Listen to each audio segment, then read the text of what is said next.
This is Paros Greece, in 2025 named one of the best islands in the world. In this video, we're taking you on a full walking tour so you can see exactly what the island feels like when things start to quiet down during October in the low season.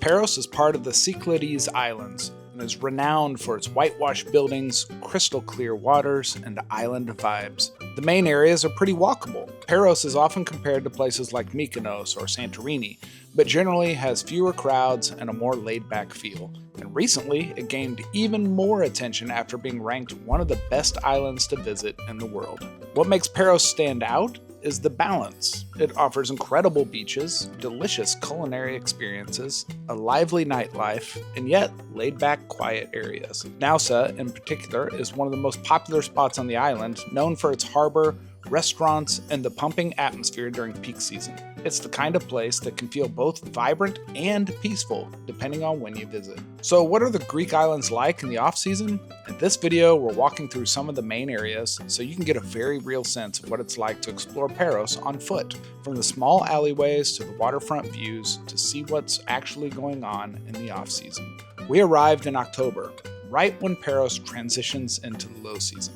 We talk all about that in this video where you can discover what that actually means, what's open, what's closed, and what to expect. We give you a bunch of tips. So if you want to go to Greece, make sure you watch that after this video so you can avoid some of the mistakes we made and plan the best trip possible. And hey, if you like this kind of content, can you do us a favor? Every comment, video like, and new subscriber helps us grow our channel and gets us in front of more cool people like you.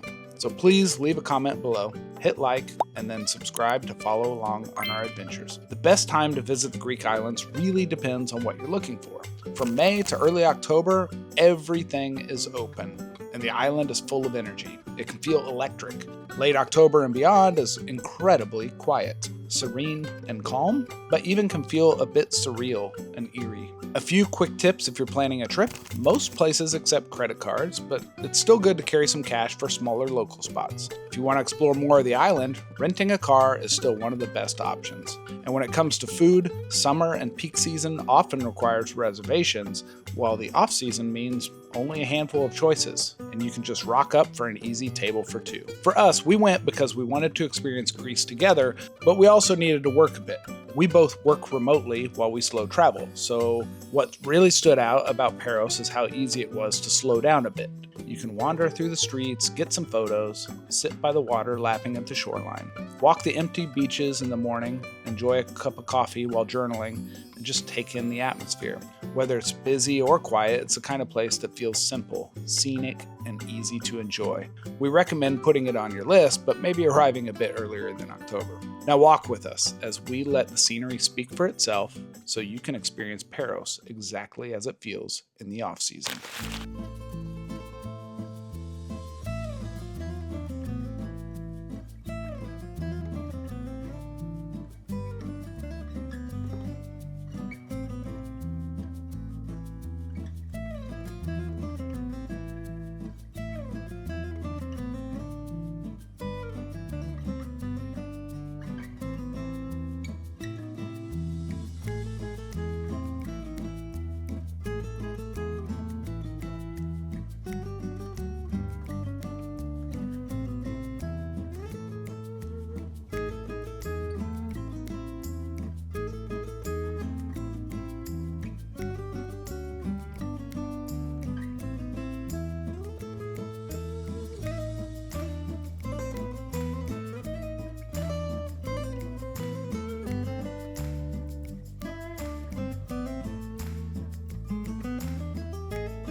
If you haven't seen our last video about our experience in Paros during October, we'll link it below. If you enjoyed this authentic walking tour of Paros in the off-season, please give the video a like and leave a comment below. Every comment helps us. If you like this slow travel content, please consider subscribing for more content like this. And if you're planning a trip here, let us know in the comments. We'd love to hear. Thanks for watching, and we'll see you in the next one.